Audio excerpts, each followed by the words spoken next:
Kilambakkam bus stand பக்கத்தில், அதே மாதிரி தாம்பரம் ரயில்வே ஸ்டேஷன்லேருந்து பக்கத்தில், அதே மாதிரி வண்டலூர் ரயில்வே ஸ்டேஷன்லேருந்து கரெக்டாக ஒரு 5 நிமிஷம் டிஸ்டன்ஸில் யாராவது வீடு கட்டுறதுக்கு, உடனே வீடு கட்டுறதுக்கு யாராவது இடம் தேடிட்டு இருக்கீங்க, இல்லைனா ஒரு இன்வெஸ்ட்மெண்ட் ப்ராப்பர்ட்டியாக தேடிட்டு இருக்கீங்க, பக்கத்தில் இந்த மாதிரி வீடுகள் எல்லாமே இருக்கக்கூடிய ஒரு இடத்துல அங்கே பாருங்கள் ஃபுல்லாகவே அப்பார்ட்மெண்ட் ப்ராஜெக்ட். அது வந்து காசகான் ப்ராஜெக்ட். அதுக்கடுத்து ஃபுல்லாக எல்லாருமே வீடு கட்டிட்டு வந்துட்டாங்க. இந்த பக்கம் பார்த்தீங்கன்னா உங்களுக்கு வந்து அங்கே வந்து ரூபி பில்டிங் அப்பார்ட்மெண்ட் இருக்குது. பெரிய பெரிய அப்பார்ட்மெண்ட்டு, இண்டிவிஜுவல் ஹவுஸ் எல்லாமே இருக்கக்கூடிய ஒரு நல்ல ஒரு கம்யூனிட்டி மாதிரி இருக்க ஒரு ஏரியாவில் நீங்களுமே தனியாக வீடு கட்டிட்டு வரணும்.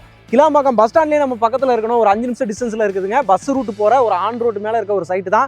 இந்த சரௌண்டிங்கில் இடம் தேடிட்டு இருக்கீங்க அப்படின்னா, அதுவும் ஒரு பட்ஜெட் ரேட்டில் தேடிட்டு இருக்கீங்க அப்படின்னா, இந்த ப்ராப்பர்ட்டி உங்களுக்கு ரொம்பவே வந்து யூஸ்ஃபுல்லாக இருக்குங்க.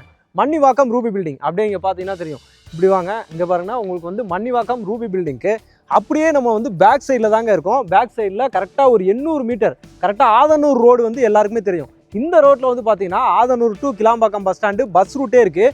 அது வந்தீங்கன்னா அப்படியே ஆன் ரோடு தான் உங்களுக்கு. ஃபுல்லாக ஆன் ரோடு நேராக ஆதனூர் உள்ள கிளாம்பாக்கம் பஸ் ஸ்டாண்டுக்கு பஸ் ரூட்டே இருக்குது.